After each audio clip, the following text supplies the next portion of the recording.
Gandang araw mga kabuk, ngayon samahan nyo ko para naman din kayo matuto para sa ating pinakamabagong recipe na talaga namang maipagmamalaki ko. Bali meron nga pala tayo dito isang buong manok at hihiwain nga lang natin to sa gitna para ba maging butterfly cut siya. At ito nga ba yung sinasabi nilang paro-paro G? Uy! Paro-paro G.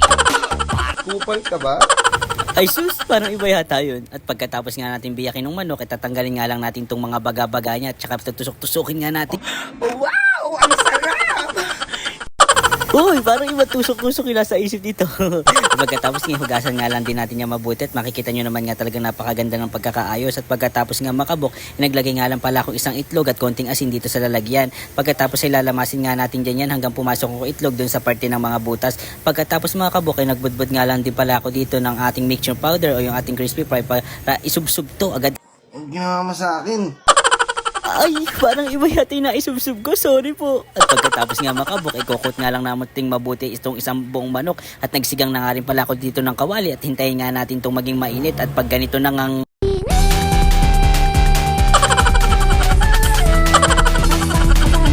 bakit parang may itlog bigla dito? At bali nga pala mga buk, ito nga pala itlog na to yung natira doon sa nag-coatingan natin ng manok. Sayang naman kasi ulam na laman tiyan din naman to. At syempre naglagay na nga ulit ko ng mantika at habang pinapahintay nga natin uminit yung mantika, nilapang-lapang ko na nga tong itlog ay talaga namang yummy! Sarap! Sana all! Uy, iba yata yun. At pag ganitong okay na nga yung ating mantika at sobrang init na, inilublog ko na nga to. Dinipry na natin yung ating butterfly chicken. Kick out of the fry! Yummy! At para nga mas lalong maging crispy, sabi-sabuhin mo nga ito ng mantika ka po. Uy! At pagkatapos ganito nakaka-crispy, pwede mo na nga siyang hanguin at doon na nga tayo sa sauce. At para dito naman sa ating sauce, medyo seryoso tayo muna dito. Wala mo nang tatawa. Hoy!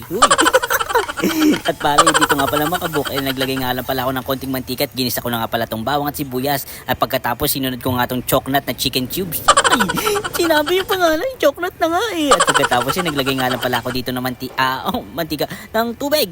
Baka ako magkamali, tubig yun ha, tubig. At pagkatapos naglagay nga pala ako dito ng 3 kutsarita ng toyo at inad ko na nga rin tong paminta. Mas dinamihan ko, tsaka monosodium glutamate yung ating pampalasa. At tsaka nag-add nga rin pala ako dito ng 2 kutsarang wash sugar at dimekos-mekos ko lang. Then nag-add nga pala ako dito ng Slurpee o yung pating pampalapot tulad na lang ng cornstarch. Siguro mga 2 tablespoon yun tsaka ako tinunaw sa tubig. At nag-add nga rin pala ako dito ng ating 2 kalamansi para sa ating balancing lasa, tamis, anghang at asim na talaga namang kakaiba mga kabuk. At subukan nyo to, talaga namang napaka-the best at tagantikiman. Ang sarap! Ay, same. At talaga namang subukan nyo. At para naman nga dito sa ating pag-plating, gumamit ako ng onion leaves para hiniwa-hiwa ko lang at para pantanggal umay nito, pati pusa mapapamit. O diba, hindi scripted yun. Subukan nyo na, ay talaga namang hindi kayo magsisisi. At syempre, don't forget to follow, share, and react para sa more update cooking pan videos. At talaga namang hindi ako magsasawang gumawa ng video hanggang ako sinusuportahan nyo. Bye-bye!